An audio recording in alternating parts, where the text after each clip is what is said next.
પાટણ જિલ્લાના રાધનપુરમાં ગત રાત્રે ધોધમાર વરસાદ વરસ્યો હતો। 4 ઇંચ જેટલો વરસાદ વરસતા રસ્તા પર પાણી ભરાયા છે। નીચાણવાળા વિસ્તારોમાં વરસાદી પાણી ઘરોમાં ફરી વળ્યા છે। તો રાધનપુરની વલ્લભનગર સોસાયટીના ઘરમાં પાણી ઘૂસ્યા છે અને 10 જેટલા મકાનોમાં ઘૂંટણસમા પાણી ભરાયા છે। લોકોને પણ હાલાકી વેઠવાનો વારો આવ્યો છે। તો લોકોમાં પણ મુશ્કેલી અપરંપાર છે। અનેક પરિવારોની ઘરવખરીને નુકસાન પહોંચ્યું છે। ઘરમાં પાણી ભરાતા પાલિકા સામે સ્થાનિકોમાં પણ રોષ જોવા મળ્યો છે। વીજનો કરંટ લાગવાની પણ લોકોને બીક લાગે છે। લોકો ત્રહીમામ થઈ ગયા છે। કશું પણ ધ્યાન આપવામાં આવતું નથી। 75 વર્ષનો 4 વાગ્યાથી પાણી કાઢું છું મારા ઘરમાંથી, પણ તોય પાણી આવે જ જાય છે। રાજકોટ જિલ્લાના ધોરાજી તેમજ ઉપલેટા ગ્રામ્ય પંથકમાં પણ ધોધમાર વરસાદથી તારાજી સર્જાઈ છે। ખેડૂતોના પાકને નુકસાન પહોંચ્યું છે। ધોરાજી ઉપલેટામાં સરેરાશ 75 થી 90 ઇંચ જેટલો વરસાદ વરસી ગયો। અતિવૃષ્ટિના કારણે ખેતરોના પણ ધોવાણ થયા છે। લોકોની ઘરવખરી પશુઓને પણ નુકસાન પહોંચ્યું છે। જીવ ગુમાવવાનો વારો આવ્યો છે। કોંગ્રેસ તેમજ ઇન્ડિયા ગઠબંધન દ્વારા રાજકોટ જિલ્લા કોંગ્રેસ પ્રમુખ લલિત વસોયાની આગેવાનીમાં મામલતદારને આવેદનપત્ર આપ્યું। લલિત વસોયાએ લીલો દુષ્કાળ જાહેર કરવા માટે માંગ કરી છે તેમજ સર્વે કરી અને સહાયની પણ માંગ કરી છે। ઉપલેટા તાલુકા અને સમગ્ર પંથકની અંદર જે રીતે જમીનોના ધોવાણ થયા, પાક બળી ગયા, તણાઈ ગયા અને નીચાણવાળા વિસ્તારોમાં ઘરોમાં પાણી ઘૂસી જવાથી ઘરવખરીને ભારે નુકસાન થયું, પશુધનને નુકસાન થયું, ખેડૂતોના સાધનોને નુકસાન થયું। આ નુકસાની ખેડૂતોની કમર તોડી નાખે એવી નુકસાની છે। ભાદર, વેણુ, મોજ જેવી નદીઓ એની ઉપર આવેલા ડેમો ઓવરફ્લો થતા ખેડૂતોના ખેતરો પણ ધોવાણા છે। તાત્કાલિક ધોરણે રેન્ડમલી સર્વે કરીને ધોરાજી અને ઉપલેટા વિસ્તારને લીલો દુષ્કાળગ્રસ્ત જાહેર કરી ખેડૂતોને સહાય ચૂકવવા માટેની માગણી સાથે આવેદનપત્ર આપવા માટે અમે સૌ આવ્યા છીએ। વલસાડ જિલ્લાની વાપી નગરપાલિકા સામે કોંગ્રેસે અનોખી રીતે વિરોધ નોંધાવ્યો છે। વાપી શહેરમાં ઠેર ઠેર પડેલા ખાડાનો કોંગ્રેસના આગેવાનોએ વિરોધ કર્યો છે। વાપીમાં રસ્તા ઉપર પડેલા ખાડાઓની કોંગ્રેસ અગ્રણીઓ અને કાર્યકર્તાઓએ પૂજા કરી। આ સાથે જ શહેરમાં રસ્તાઓની ખરાબ હાલત અંગે પાલિકા અને વહીવટીતંત્રને જવાબદાર ઠેરવી કોંગ્રેસે તાત્કાલિક ખાડાઓ પૂરવામાં આવે તેવી માંગ સાથે રસ્તા પર ઉગ્ર સૂત્રોચ્ચાર કર્યા। કોંગ્રેસ કાર્યકરોએ કહ્યું છે કે રોડ પર ખાડાથી ઘણી વખત જીવલેણ અકસ્માત સર્જાય છે। વાહન ચાલકો સમયસર ઘરે કે નોકરી ધંધે પહોંચી શકતા નથી ને ત્યારે જો રોડના ખાડાઓનું સમારકામ નહીં કરાય તો આગામી દિવસોમાં ઉગ્ર આંદોલનની ચીમકી ઉચ્ચારી છે। વાપી નગરપાલિકાના 11 વોર્ડમાં દરેક વિસ્તારમાં એટલા બધા ખાડાઓ થઈ ગયા છે અને આ ખાડાનું આજે અમે આવેદનપત્ર આપી અને ખાડા દેવતાનું પૂજન કરવામાં આવ્યું। કારણ કે ખાડાને લીધે કઈ કેટલાનો જીવ જાય છે, ખાડાના લીધે કઈ કેટલા એમના જે તબિયત બગડે છે। નગરપાલિકાના 11 વોર્ડમાં આ રીતનો પ્રોબ્લેમ છે જ। દર વર્ષે પ્રોબ્લેમ આવતો જ છે અને દર વખતે રજૂઆત કરવા પડે, દર મહિને રજૂઆત કરે, દર અઠવાડિયે રજૂઆત કરવા પડે તો એ લોકોની આગ નથી ખુલતી। આ અકસ્માત થાય છે, લોકોની જાન જાય છે, એ લોકોને ખબર નથી પડતી।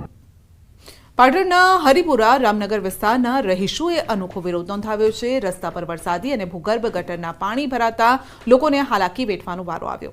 નાના બાળકો પણ આ ગટરના ગંદા પાણીમાંથી પસાર થવા મજબૂર બન્યા છે અને ત્યારે રોગચાળો ફેલાવાની ભીતિ સેવાઈ રહી છે। છેલ્લા કેટલાય દિવસોથી પાણીનો નિકાલ ન થતા થાળી વેલણ લઈ અને તે વગાડી તંત્ર સામે વિરોધ નોંધાવ્યો છે, જેમાં કોંગ્રેસના કાર્યકરો પણ જોડાયા છે। સ્થાનિકોએ થાળી વગાડી સૂત્રોચ્ચાર કરી વિરોધ કર્યો।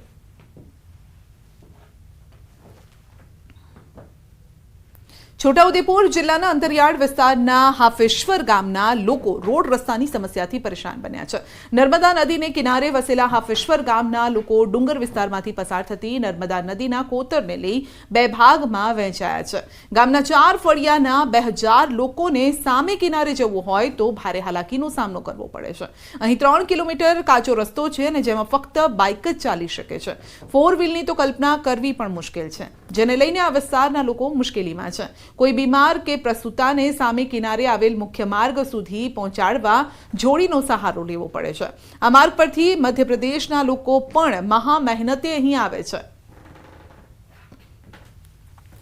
દુખીઓ હાજો માંદો હોય તો લાકડા સાથે ઝૂલી બાંધીને મેન રસ્તે લાવતે અહીંયા નાળામાં સુધી લાવે પણ નાળામાં પાણી હોય ત્યાં જ બેસી રહેવું પડે. કદાચ વધારે ઊંચું કંઈક હોય તો ત્યાં જેથી જાય તો નાળાનું કામ અમારે પેલું બેરીકનું કામ થઈ જાય તો અમારા ગામનું કંઈક થાય એવું લાગે, ઉધાર થાય. અહીંયા લગભગ 4 ફળિયા આવે છે આપેશ્વરની અંદર. પાદર, પછી કેલિયાબારી અને ઉત્તલદરા, વાકવી, આમ 4 ફળિયા આવે છે. એ રસ્તો જ નથી આ સાઈડ પર, અને અહીંયાથી એમપીના લોકો પણ અહીંયા પ્રવેશ કરે છે. કવાંટ તાલુકાના અંતરિયાળ વિસ્તારની અંદર ન્યૂઝ 18 ગુજરાતીની ટીમ પહોંચી છે અને ખાસ કરીને હાફેશ્વરનો વિસ્તાર બતાવવાનો પ્રયત્ન કરીશું. આમ તો આજે ડુંગરોની ટરેડીની વચ્ચે આવેલું જે હાફેશ્વર ગામ છે, કુદરતે ખૂબ સુંદર આ અહીંયાથી નજારો આપ્યો છે, પરંતુ આજે નદીની અંદર 2 ફળિયા વેચાઈ ગયા છે. 4 ફળિયા નદીની સામેની કિનારે આવેલા છે અને આ ગામના લોકો જે છે બહાર નીકળવા માટે જ્યારે પણ આ નદીની અંદર ભારે પૂર આવે છે, ભારે પાણી આવે છે, ત્યારે બહાર નીકળવા માટે જજુમે છે, કારણ કે અહીં કોઈ પાકો રસ્તો નથી. આમ તો આઝાદીને વર્ષો વીતી ગયા, પરંતુ આજે ગામના લોકો વિકાસથી વંચિત છે. આમ તો આ ગામના લોકો જે છે 4 થી 5 કિલોમીટર ચાલતું જવું પડે છે અને ચાલતું આવવું પડે છે, પરંતુ જ્યારે પણ આ નદીની અંદર ભારે પૂર હોય, ભારે પાણીની આવક હોય તો ક્યારે કેવી રીતે બહાર નીકળી શકે. આમ તો આ સામે કિનારે સ્કૂલ પણ આવેલી છે, વિદ્યાર્થીઓને પણ આ માટે મુશ્કેલી પડી રહી છે. જો કોઈક મહિલા બીમાર હોય, કોઈક આ ગામની અંદર કોઈ વ્યક્તિ બીમાર પડે, તેને બહાર લઈ જવા માટે પણ મોટી મુશ્કેલી આ ગામના લોકો વેઠી રહ્યા છે. હવે આ ગામની જે સમસ્યા છે, રોડ રસ્તાની અને જે છલિયું બનાવવામાં આવે તેવી આ વિસ્તારના લોકો માંગ કરી રહ્યા છે. સેજબ ખત્રી, ન્યૂઝ 18 ગુજરાતી, છોટાઉદેપુર. રોડ રસ્તાનો અભાવ હોવાથી સામે કિનારે વસતા લોકોના વિદ્યાર્થીઓને શાળાએ જવામાં પણ મોટી મુશ્કેલી નડે છે. સ્કૂલે જતા કેટલાક બાળકો કાંઠા વિસ્તારના કિનારે થઈને 6 કિલોમીટર ચાલતા જાય છે, તો કેટલાક વિદ્યાર્થીઓ નદીમાંથી જીવના જોખમે બોટ દ્વારા શાળાએ જાય છે. જો કે બીજી તરફ ભારે વરસાદ હોય ત્યારે બાળકો શાળાએ પણ જઈ શકતા નથી. કુદરતી સૌંદર્યના અખૂટ ખજાનાની ભેટ આ વિસ્તારને ધરી છે, પરંતુ ગામમાં રોડ રસ્તા બનાવવાની માંગ સ્થાનિકો કરી રહ્યા છે. બાળકને ભણાવવા માટે સખત પ્રયત્ન કરી રહ્યા છે, પણ છતાંય વરસાદના કારણે અને સુવિધાના કારણે સ્કૂલમાં બાળક જઈ શકતું નથી.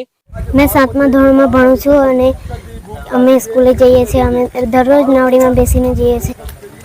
4 મહિના સુધી અને અમારે નાવડીમાં બેસીને જવાનું હોય છે, અને બોટની અંદર બેસીને જઈએ તો મગર નાવડી ઉથલાઈને દે એની બીક હોય, અમને અમારી જાનનું જોખમ હોય છે.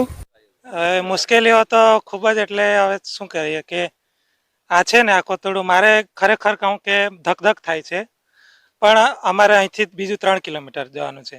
હવે અમે ત્યાં ગાડી મૂકી દઈએ તો 3 કિલોમીટર ચાલીને ટેકરા ચડીને જવાનું, ત્યાં કલાક બગડે, બરાબર, એટલે છોકરાઓનું ભણવાનું ઘણું બગડે એમ. કવાંટ તાલુકાના હાફેશ્વર ગામે ન્યૂઝ 18 ગુજરાતીની ટીમ પહોંચી છે અને ચોંકાવનારા દ્રશ્યો આપણે બતાવવાનો પ્રયત્ન કરીશું.